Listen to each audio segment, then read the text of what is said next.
Hello and welcome to session number 7 of machine learning exercises.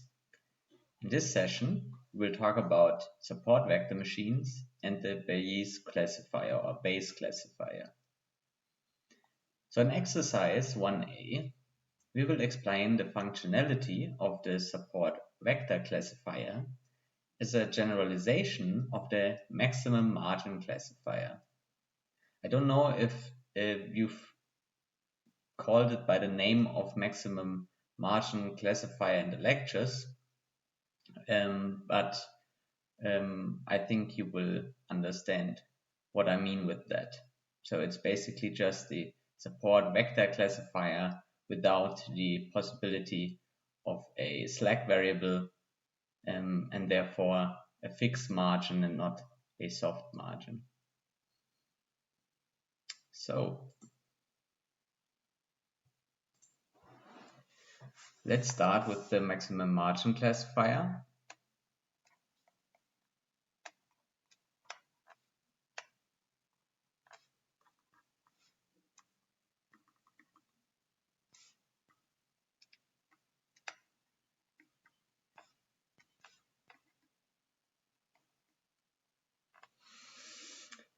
And now maybe let's just put up a small graph.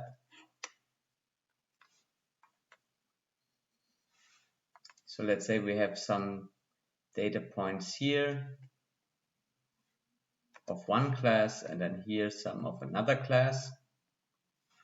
And then we would like to separate them using a hyperplane. So in this scenario, this is just a line. And everything above would be classified as the class red, and everything below would be the class green.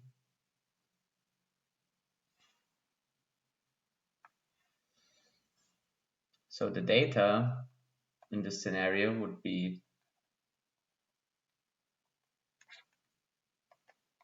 our matrix of features as we are used to.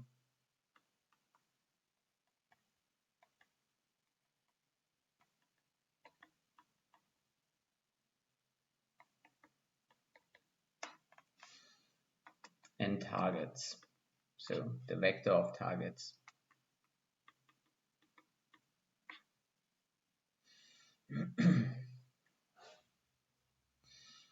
And this hyperplane has the following form. So I wanted to write beta here, but obviously doesn't matter what we call the parameters here, but I think in the lecture it was W. So WO, or would be basically synonymous with B plus W1, X1, and so on, plus WP, XP.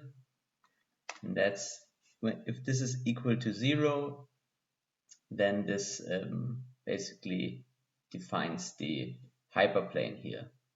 So in this scenario, we would just have 2 axes, but maybe if we would have a hyperplane that's a plane or even a higher dimension, when there are more than 3 features, then this could include much more than 2 x variables here.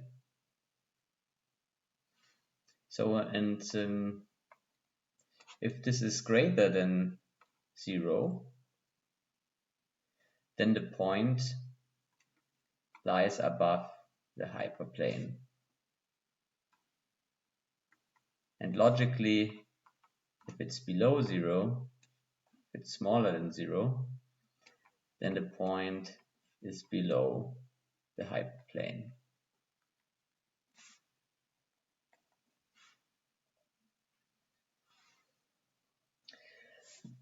So now we want to construct this hyperplane, and it should be like perfectly separating both classes. This is now the the main issue with the maximum margin classifier. The idea is that we use a margin, and I think in the lecture it was called D, that is between the closest points to the hyperplane and the hyperplane itself, and we want to maximize that margins.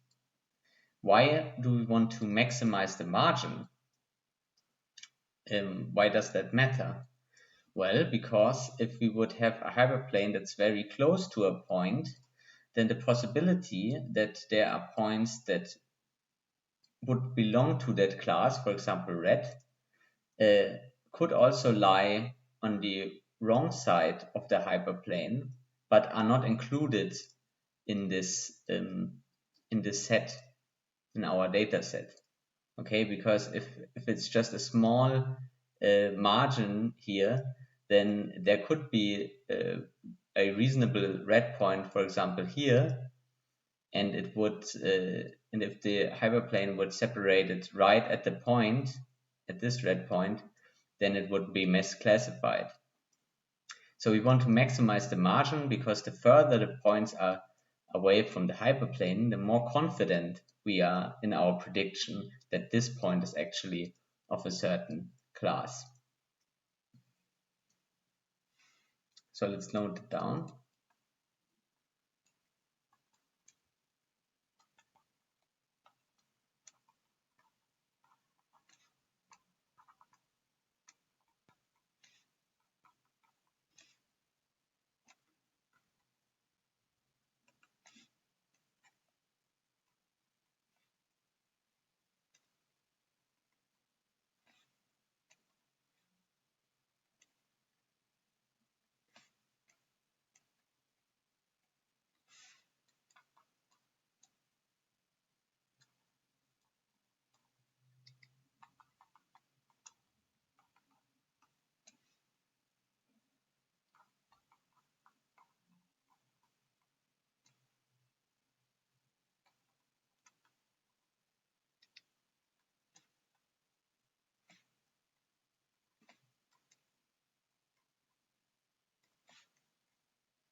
So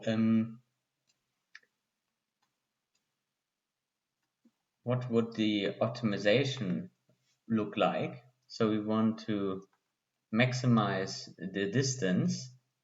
For example, let's put in a margin here. Let's say this is the closest point. And we want to maximize this distance. Also goes to the other side. So, and there could be, like by chance, be a point that also lies here on the margin, but that doesn't have to be. So only one point defines the distance to the margin.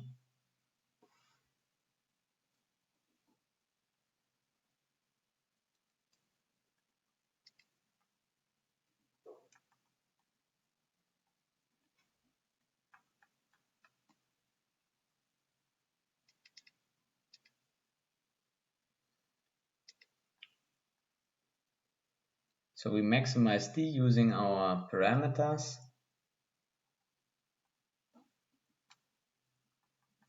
And we have the constraints. Oops, not beta. That our parameters, or the square of the sum of our parameters, the sum of the squared parameters should be equal to 1.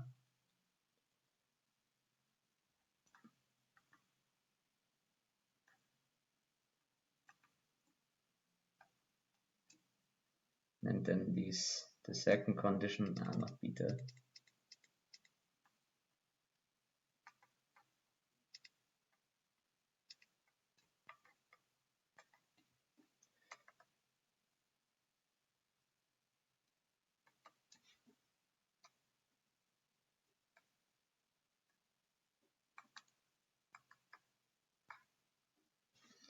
that should be greater than this distance here, the margin. And this should be for all I that we have from 1 to n. And these conditions we call the Karush-Kuhn-Tucker condition.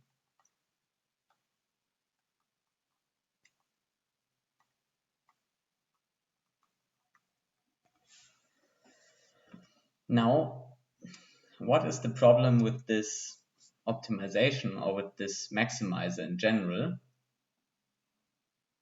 If we have perfect separable classes, then we can use this. But if there's, for example, a red point lying here somewhere, then we cannot perfectly separate them anymore. And then this optimization doesn't work. So we need to have a solution for this problem.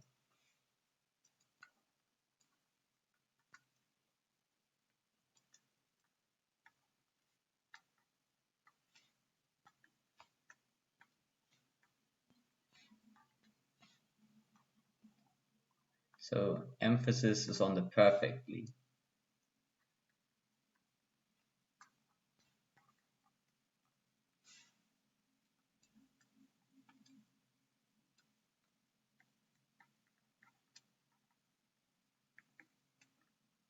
And the solution to that, you already know from the lecture,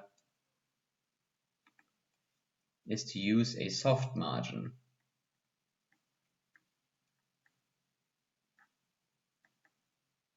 So this will allow us to to have some points on the wrong side of the margin or even the wrong side of the hyperplane. And this will be then the support vector classifier.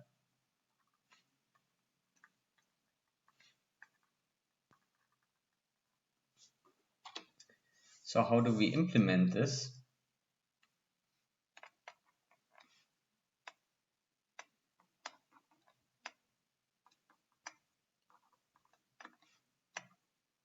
And we will implement this using slack variables and a so-called budget or sometimes cost.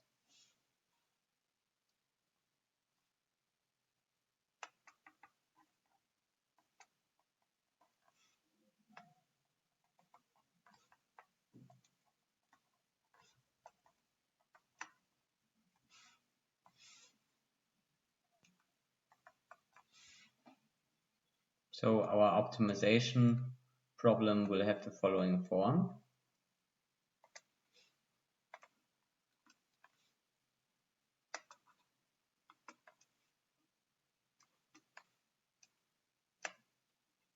So we maximize again our distance here, and from the lecture, you know this kind of penalization term here that I didn't know was required for the support vector machine or support vector classifier. But let's use the notation from the lecture just to let you know that if you, for example, look it up in the Introduction to Statistical Learning, then you might find a different notation.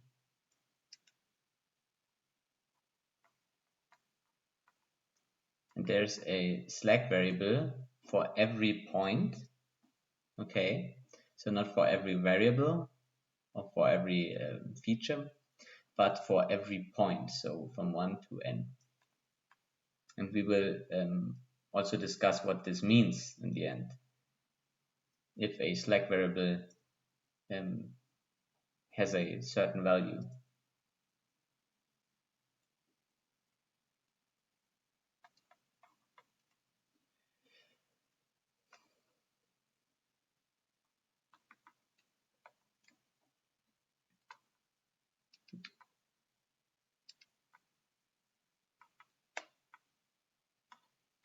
So these are just our conditions.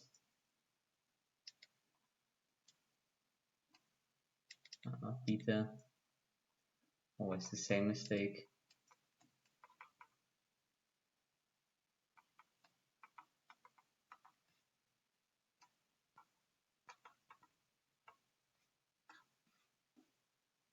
Should be a y here, sorry.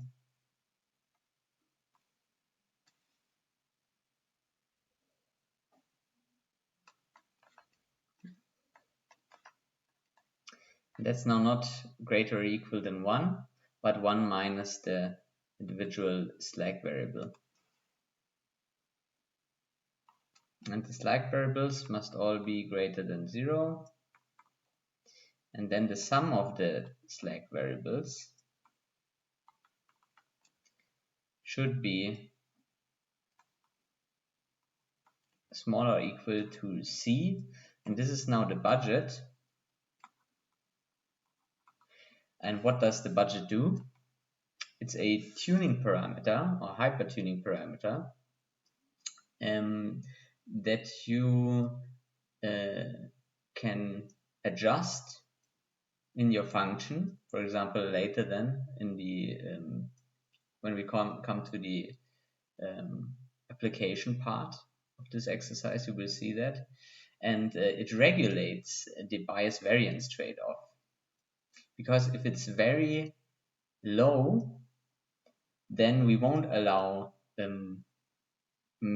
much slackness, let's say. So we won't allow many parameters to lie on the wrong side of the margin or the wrong side of the hyperplane.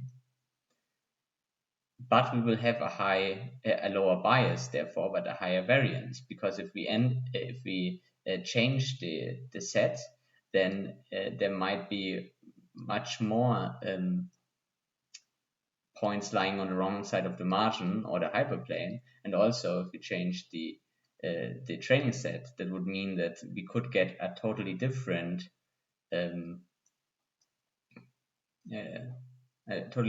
separation line.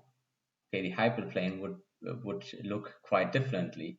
And if we allow a lot of budget, or we have a high budget, then we allow a lot of slackness. That means that we allow much more points to be on the wrong side of the hyperplane. And therefore, if we change the set, our training data set, then the resulting hyperplane would be much more similar than before. But due to the fact that we now have more points on the wrong side of the hyperplane, we will have more misclassifications and therefore a higher bias. So this is how the budget can regulate the bias variance trade-off, and obviously there is a somewhat optimal value for the budget.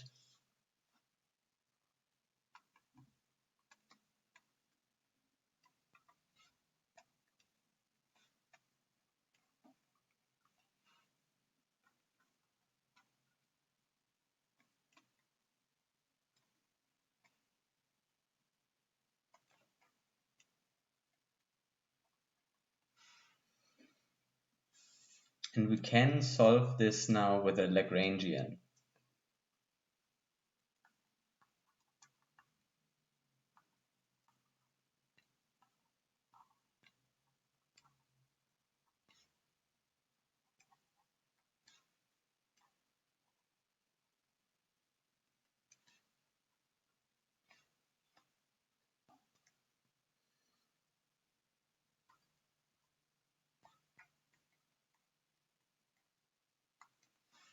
So now let's talk about the slack variables.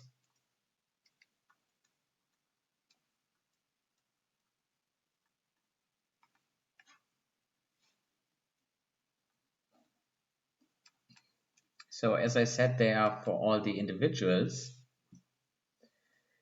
If the slack variable is equal to 0 for an individual observation, then the observation is on the correct side of the margin.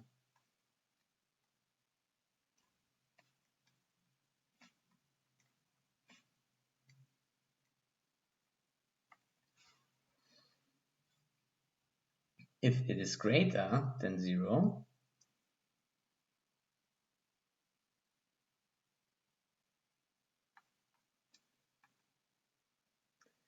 then the observation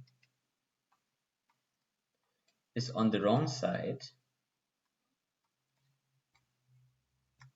of the margin. So the margin is this area defined by the distance from the hyperplane to the first point, so the corridor on both sides.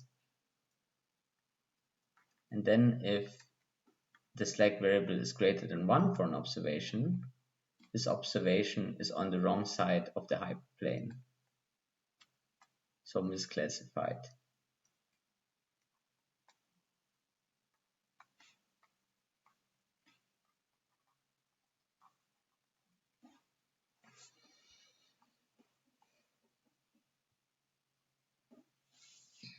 So now, an interesting property of this optimization problem is that only the observations that lie on the margin of their class, or they violate the margin of their class, will influence the hyperplane.